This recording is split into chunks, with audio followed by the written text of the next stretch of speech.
पितृपक्ष का आरंभ कब से हो रहा है? पितृपक्ष के दिनों में किस प्रकार का भोजन नहीं करना चाहिए? नमस्कार, आप सभी का स्वागत है। दोस्तों, हिंदू धर्म में पितृपक्ष का महत्व बहुत अधिक होता है।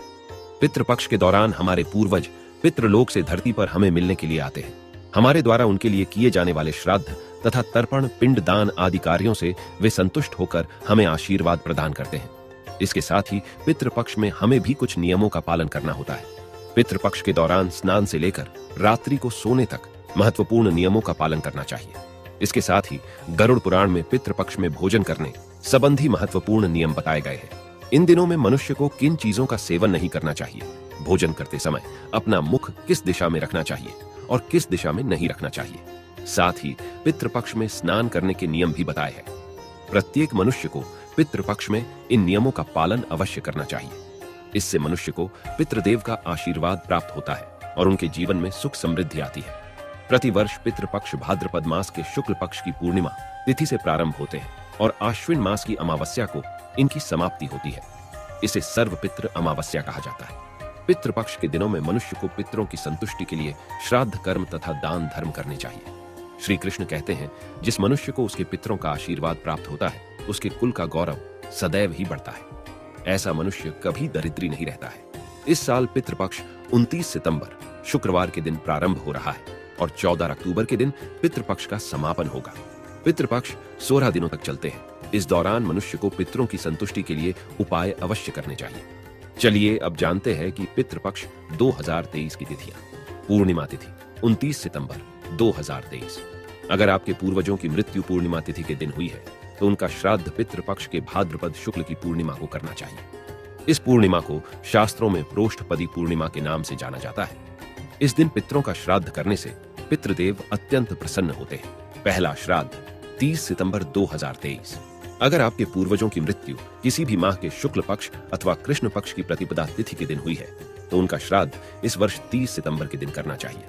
यदि नाना नानी के घर में श्राद्ध करने के लिए कोई नहीं है और मृत्यु की तिथि याद नहीं है तो उनका श्राद्ध भी इसी दिन करना चाहिए। द्वितीय श्राद्ध 1 अक्टूबर 2023। जिन पूर्वज की मृत्यु किसी भी महीने के शुक्ल पक्ष या कृष्ण पक्ष की द्वितीय तिथि को हुई हो, उनका श्राद्ध इस दिन किया जाता है। तीसरा श्राद्ध 2 अक्टूबर 2023। जिनके पूर्वजों की मृत्यु कृष्ण पक्ष या शुक्ल पक्ष की तृतीया तिथि के दिन होती है, उनका श्राद्ध तृतीया तिथि को करने का विधान है। इसे महाभरणी भी कहा जाता है। चौथा श्राद्ध 3 अक्टूबर 2023। शुक्ल पक्ष या कृष्ण पक्ष में से चतुर्थी तिथि में जिनके पूर्वजों की मृत्यु हुई है, उनका श्राद्ध पितृपक्ष की चतुर्थ तिथि को किया जाता है। पांचवा श्राद्ध 4 अक्टूबर 2023। अगर आपके पूर्वज की मृत्यु अविवाहित अवस्था में हुई है तो उनका श्राद्ध पंचमी के दिन किया जाता है। इसके अलावा पंचमी के दिन जिनकी मृत्यु हुई है, उनका भी श्राद्ध 4 अक्टूबर को करना चाहिए। छठा श्राद्ध 5 अक्टूबर 2023। किसी भी माह के षष्ठी तिथि को जिनकी मृत्यु हुई हो, उनका श्राद्ध इस दिन किया जाता है। इसे छठ श्राद्ध भी कहा जाता है। सातवां श्राद्ध 6 अक्टूबर 2023। किसी भी माह के शुक्ल पक्ष या कृष्ण पक्ष की सप्तमी तिथि को जिनके पूर्वजों की मृत्यु हुई है तो उनका श्राद्ध पितृपक्ष की इस तिथि को करना चाहिए। आठवां श्राद्ध 7 अक्टूबर 2023। ऐसे पितृ जिनकी मृत्यु पूर्णिमा तिथि पर हुई हो तो उनका श्राद्ध अष्टमी, द्वादशी या पितृमोक्ष अमावस्या पर किया जाता है। नवमी श्राद्ध 8 अक्टूबर 2023। किसी व्यक्ति को अपनी माता का श्राद्ध उनकी मृत्यु तिथि पर नहीं करना चाहिए। उनका श्राद्ध पितृपक्ष में नवमी के दिन करना चाहिए। ऐसा माना जाता है कि नवमी तिथि को माता का श्राद्ध करने से उन्हें मोक्ष की प्राप्ति होती है। इसके साथ ही अगर किसी स्त्री की मृत्यु तिथि पता नहीं हो तो उनका श्राद्ध भी इसी दिन किया जाता है। दशमी श्राद्ध 9 अक्टूबर 2023। दशमी तिथि को जिस व्यक्ति की मृत्यु हुई हो, उनका श्राद्ध महालय की 10वीं तिथि के दिन किया जाता है। एकादशी श्राद्ध 10 अक्टूबर 2023। ऐसे लोग जो संन्यास लिए हुए होते हैं, उन पितरों का श्राद्ध एकादशी तिथि को करने की परंपरा है। द्वादशी श्राद्ध 11 अक्टूबर 2023। जिनके पिता विवाह और संतान के बाद संन्यास लिए हुए होते हैं, उनका श्राद्ध पितृपक्ष की द्वादशी तिथि को करना चाहिए, चाहे उनकी मृत्यु किसी भी तिथि को हुई हो। इसीलिए तिथि को सन्यासी श्राद्ध भी कहा जाता है। त्रयोदशी श्राद्ध 12 अक्टूबर 2023। श्राद्ध पक्ष के कृष्ण पक्ष की त्रयोदशी तिथि को बच्चों का श्राद्ध किया जाता है। अर्थात अगर किसी बालक की मृत्यु हुई हो, चाहे किसी भी तिथि में हो, उनका श्राद्ध इस तिथि पर करना चाहिए। चतुर्दशी तिथि 13 अक्टूबर 2023। ऐसे लोग जिनकी अकाल मृत्यु हुई हो, जैसे आग से जलने, शस्त्रों के आघात से, विषपान से, दुर्घटना से, या जल में डूबने से हुई हो, उनका श्राद्ध चतुर्दशी तिथि को करना चाहिए। अमावस्या तिथि 14 अक्टूबर 2023। पितृपक्ष के अंतिम दिन सर्वपित्र अमावस्या पर ज्ञात और अज्ञात पूर्वजों के श्राद्ध किए जाते हैं। इसे पितृ विसर्जनी अमावस्या कहा जाता है। दोस्तों, पितृ मनुष्य के परिवार का सुरक्षा कवच होते हैं। पितृ शक्ति मनुष्यों की हर प्रकार के संकट से रक्षा करती है। यदि घर में पितृ शक्ति का वास हो तो घर में किसी भी प्रकार की दुष्ट आत्मा तथा नकारात्मक शक्तियां प्रवेश नहीं करती है।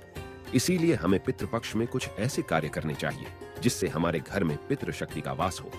पितरों को प्रसन्न करने के लिए गरुड़ पुराण में भगवान श्री कृष्ण ने बहुत ही महत्वपूर्ण उपाय बताए हैं। भगवान श्री कृष्ण के अनुसार पितरों की संतुष्टि के लिए सर्वोत्तम उपाय है दान करना, और दान में भी सर्वोत्तम होता है तिल का दान करना। जो भी मनुष्य पितृपक्ष में पितरों के लिए तिल का दान करता है, उसके सभी पापों का एवं दुखों का नाश हो जाता है।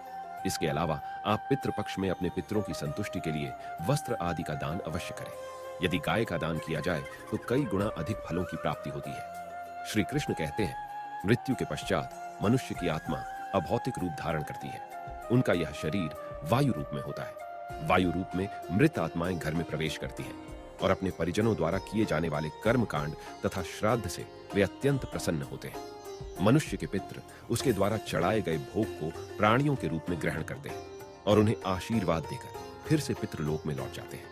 लेकिन जो मनुष्य अपने पितरों का सम्मान नहीं करता है, पितृपक्ष में श्राद्ध एवं पूजा पाठ नहीं करता है, उसके पितृ दुखी होकर पितृलोक में लौट जाते हैं। पितरों को दुखी करने के कारण मनुष्य के सभी पुण्य कर्म उसी क्षण नष्ट हो जाते हैं और उसे पितृ दोष लग जाता है। इसीलिए मनुष्य को अपने पितरों को कभी दुखी नहीं करना चाहिए। आइए जान लेते हैं पितृपक्ष में भोजन तथा स्नान करने के कौन से नियम बताए गए हैं। सबसे पहली बात है, पितृपक्ष में स्नान केवल एक वस्त्र धारण करके ही करना चाहिए। निर्वस्त्र स्नान करना अशुभ माना गया है। पितृपक्ष में स्नान करते समय अपना मुख दक्षिण दिशा की तरफ रखें और पितरों का स्मरण करते हुए स्नान करें। स्नान के पश्चात सूर्य देव को तांबे के पात्र में जल अर्पण करें और पितरों की आत्मा की शांति के लिए सूर्य देव से प्रार्थना करें। पितृपक्ष में स्नान करने के बाद ही दान करना चाहिए और दान करते समय पितरों का स्मरण करें। दान करते समय भी अपना मुख दक्षिण दिशा की तरफ रखें। गरुड़ पुराण के अनुसार तांबे के पात्र में तिल का दान करना चाहिए। पितृपक्ष में लोहे की वस्तु का दान करने से पितरों की आत्मा को शांति मिलती है। गरुड़ पुराण के अनुसार पितृपक्ष में कुछ चीजों का सेवन करना अनुचित माना गया है। पितृपक्ष में मांस मदिरा आदि का सेवन करना वर्जित माना गया है। जब पितृगण अपने प्रियजनों को ऐसे निंदित कर्म करते हुए देखते हैं तो वे बड़े ही दुखी हो जाते हैं। साथ ही पितृपक्ष में लहसुन, प्याज आदि का सेवन भी ना करें। ये तामसिक पदार्थ हैं और इन्हें पितरों को भी अर्पण ना करें। इन पदार्थों से मनुष्य के शरीर में विकार प्रकट होते हैं। वही यह पदार्थ पितरों को क्रोध दिलाते हैं। पितृगण इन पदार्थों को स्पर्श भी नहीं कर पाते और इनके निकट भी नहीं आ सकते। इसीलिए भोजन में इन पदार्थों का प्रयोग वर्जित है। पितृपक्ष में भोजन करते समय मनुष्य को अपना मुख दक्षिण दिशा में रखना चाहिए। ध्यान रहे, यह केवल पितृपक्ष में ही करना चाहिए। इस दिशा में भोजन करने पर वह भोजन पितरों को प्राप्त होता है और पितृगण संतुष्ट होते हैं। पितृपक्ष में बासी भोजन को भूल से भी ग्रहण ना करें। श्री कृष्ण के अनुसार जो भोजन सात्विक हो वह पितरों को अत्यंत प्रिय होता है। ऐसा भोजन मनुष्य की आयु बढ़ाने वाला, जीवन को शुद्ध करने वाला तथा बल, बुद्धि और ऐश्वर्य देने वाला होता है। इसमें गाय का दूध सबसे उत्तम माना गया है। रसयुक्त फल भी सात्विक भोजन की श्रेणी में ही आते हैं। दक्षिण दिशा की तरफ मुख करके भोजन करते समय पितरों का आवाहन करें और उन्हें नमस्कार करके इस मंत्र का जाप करें, ओम पितृदेवाय नमः। ऐसा करने से पितृदेव बहुत ही संतुष्ट होते हैं। पितृपक्ष में बिस्तर पर बैठकर भोजन ग्रहण ना करें। भोजन केवल जमीन पर बैठकर ही करें।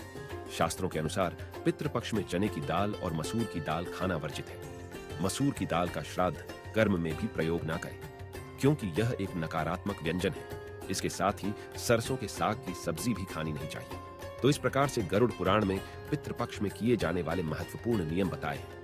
यह जानकारी अच्छी लगी तो वीडियो को लाइक जरूर करें और कमेंट में जय पितृदेव और जय श्री कृष्ण अवश्य लिखें। साथ ही चैनल को सब्सक्राइब करना ना भूलें। आप सभी का